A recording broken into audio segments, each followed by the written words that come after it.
Good evening to you all. A couple of videos got really popular, buzzing up like the Prime Minister question one, and every now and again people ask about the flag or shout at me for the flag, and one has got really uppity about me having Tony Blair in the highest position in the House. He's like, no, it's just there because it was the only position in shot, and it was to wind people like you up. So yeah. So there we go. So probably the same sort of person who idolises Margaret Thatcher. So anyway, what are we doing? Where are we going? What? I've lost my memory. Oh, agencies. So as you will have seen, I posted about agency drivers being shit. Just an image of my title page, thusly. So this is damage limitation. Because I was going to do a video, but then I tried to make a video and then it was actually really quite boring, so I tried to put it on Instagram, but then because I filmed it in landscape it wouldn't do properly. So this is my second attempt at a video that I'm not really in the mood for, but here we go, let's go. I've got to do it. It's a form of damage limitation. So agency drivers are shit. It's a myth, total myth, absolute nonsense, bollocks. You can't judge an entire group of drivers by their employment status. Is stupid. It'd be like saying, I was going to say like all Tesco drivers, and it's like, but some people would say that. So yeah, the ones who come out with it most are like the company prima donnas. When I first worked for her, because I did 3.5 years, I think, on agency in London. My first shift was at 4 a.m. in Iceland. It was because a lot of our drivers went from Nolan's to work on agency in London because they supplied rooms and everything. My first shift was in Iceland, driving an FL10 that probably should have been scrapped a good few years beforehand. It was absolutely disgusting inside, like you don't know disgusting until you've driven some of these agency trucks. And you get all the, especially in Iceland, it was terrible, prima donna drivers looking down their nose at you, like sitting at the other side of the canteen, because we were the agency men.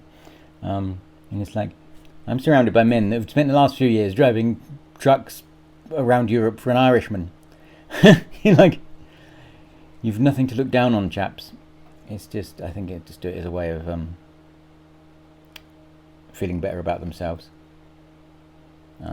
Yeah, so by the end of the second week, I'd driven more trucks than I would do in the rest of my career combined, probably. I've driven 7.5 tonners, 4, 6 and 8 wheel rigids, single and double and triaxle trailers on Arctics, and drawbars. Did demount drawbars as well for Wicks, I think that was. We have to back under and whatnot and demount the bodies.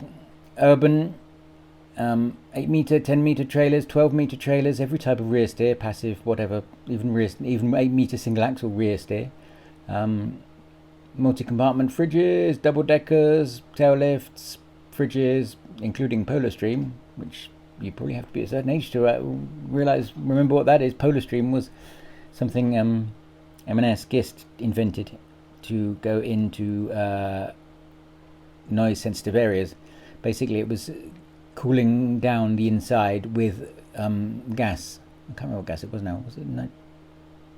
Anyway, the problem with that was drivers died. Which I'm laughing, but it's not actually a laughing subject. Like, so you had to press a button on the back. When I think I first started using it, it was 4 minutes, and then I had to double it because drivers were going in to try and tip themselves quicker, and they'd collapse. And there is instances, I do believe, of drivers dying in these Polar Stream fridges. Yes, ejectors, tippers, curtain siders, demounts, box, double deckers, tippers. Keep saying tippers, garment trailers and trucks. Garment. I did a run around central London for DTS sometimes in a 7.5 tonner. That was bloody hard work as well. Like 30 fashion stores in central London. Yeah. So basically, these old fuckers that looked down on us back then, like,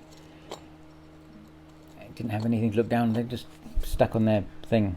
But I can see why some drivers would be pissed off that they used company agency, but don't be pissed off at the drivers who work for that agency and come into your company to work. Be pissed off with your company for needing to use them. It's your company's fault. not the drivers employed there, used there. And the fact is, one of the often common refrains is agency drivers couldn't get a full-time job, and it's like, well, that's actually bollocks. So many shit drivers are stuck in the companies they're in because they're shit. Agency drivers, I don't know where that myth comes from. They couldn't do a full-time job. It's like, but agency driver is, on the face of it, actually tougher to get wrong. If you fuck up with an agency job, the company just won't ask for you again. They'll just, when they do their daily agency requests, it'll be like, don't send whatever. Like they have, if anything, they sort of have to be a little bit better.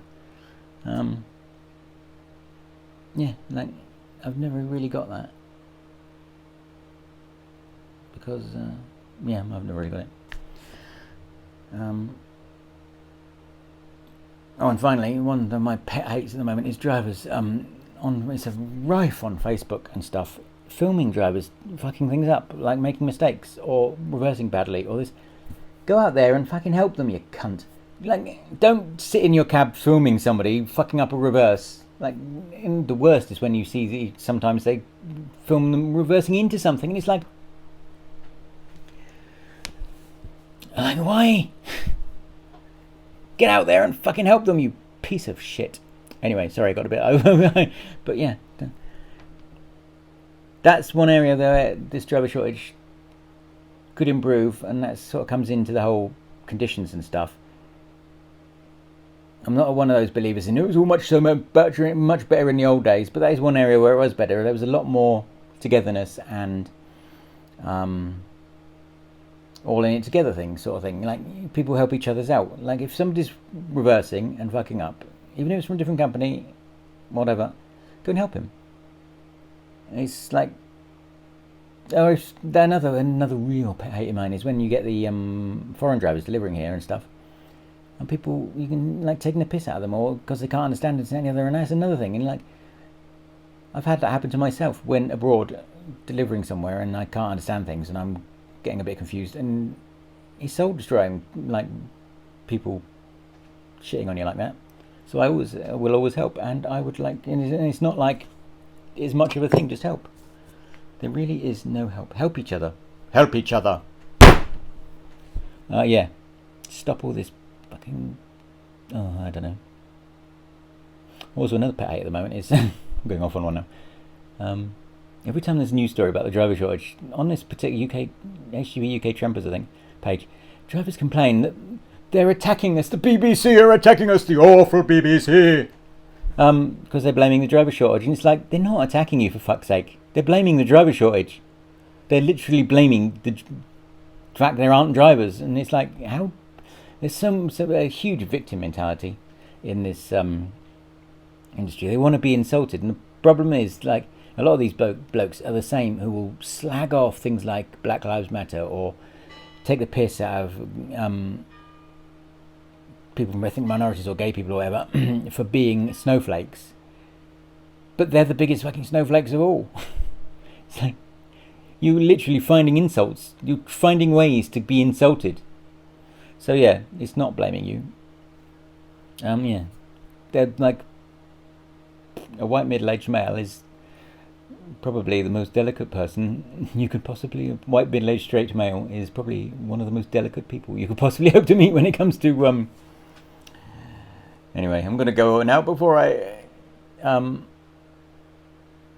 put off the rest of my audience. Good day. Good day.